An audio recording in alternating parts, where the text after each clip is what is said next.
Қыздар, баршаларыңызға қайырлы күн. Кабачкиден жасалған оладьидің рецебімен сіздермен бөліскім келіп отыр. Өте оңай жасалады, бірақ жұмсақ болып піседі қыздар. Міндетті түрде жасап көріңіздер. Бұл мен жасаған ең сәтті рецепттерімнің бірі. Алдыменен кабачкиді жақсылап тұрып жуып аламыз. Бұл менің өзімнің бақшамдағы піскен жақсы болып піскен кабачкимнің бірі. Осы үйдің кабачкиін жасайтын болдым.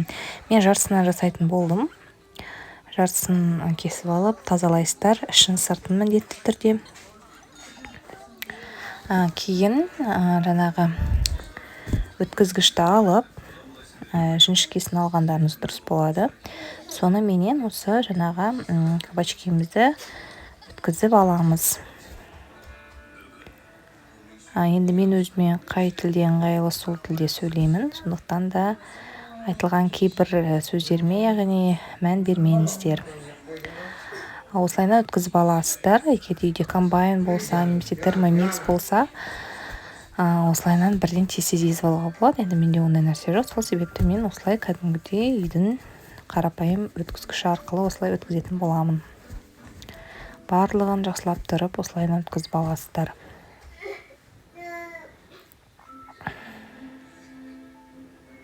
Өткізіп болғаннан кейін араластырып, кішкене қойып қоясыздар. Бұл жерде тұз сеуіп қоюға болады. Сосын кішкене қойып қоясыздар. Ол өзінің шырынын шығара бастайды. Кейін осы шырынын шығарып алып жасайсыздар. Жалпы кабачкиден қыздар оладьи жасаған кезде бірден тез жасап тастау керек, себебі езіліп су шығып кетеді. Сондықтан да осылайна жақсылап тұрып қолдарыңызбен езіп аласыздар. Бұл жерде міндетті түрде гигиеналық тұрғыда қолдарыңыз таза болуы тиіс. Осылайнан барлық шырынын шығарып аласыздар. Егер де уақыттарыңыз болса, тағы да қойып, тағы да шырынын шығарып алуға болады.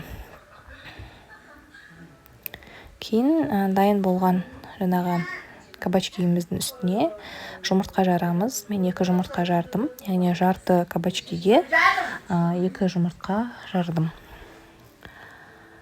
Сосын міндетті түрде тұз себесіздер. Егер де алдын ала сепкен болсаңыздар, онда сеппейсіздер. Мен алдын ала себуге ұмытып кеттім. Сол себепті кейін септім. Сосын шамамен 3 қасықтай ұн қосып араластырасыздар. Болды, дайын. Ешқандай қиындығы жоқ. Жасалуы өте оңай. Бірақ дәмі өте керемет, жұмсақ болып шығады қыздар. Сондай керемет енді сөзбен. Бұны жасап көру керек. Бұны сөзбен жеткізіп айту мүмкін емес. Дайын болған қамырымызды қойып қоямыз.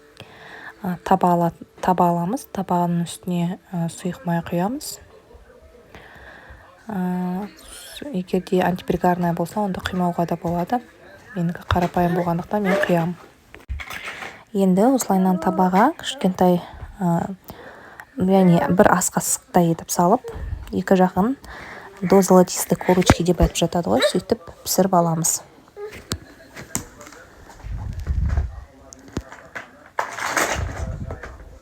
Міндетті түрде табақ дайындап қойыңыздар, оның үстіне салфетка, яғни артық майды сорып алу үшін.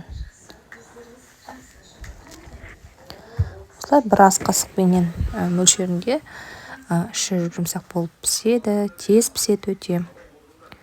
Бестің шайына жасасаңыздар керемет болады енді. Осылайынан саласыздар дағы, осындай до золотистой корочки пісіріп аласыздар. Уайымдамаңыздар, өте жақсы болып піседі, толықтай пісіп шығады. Сонымен осындай керемет болып шығады. Міне шамамен менде бір 13-14 шықты. Жарты кабачкиден. Астарыңыз дәмді болсын. Ұнаса лайк басып кетіңіздер.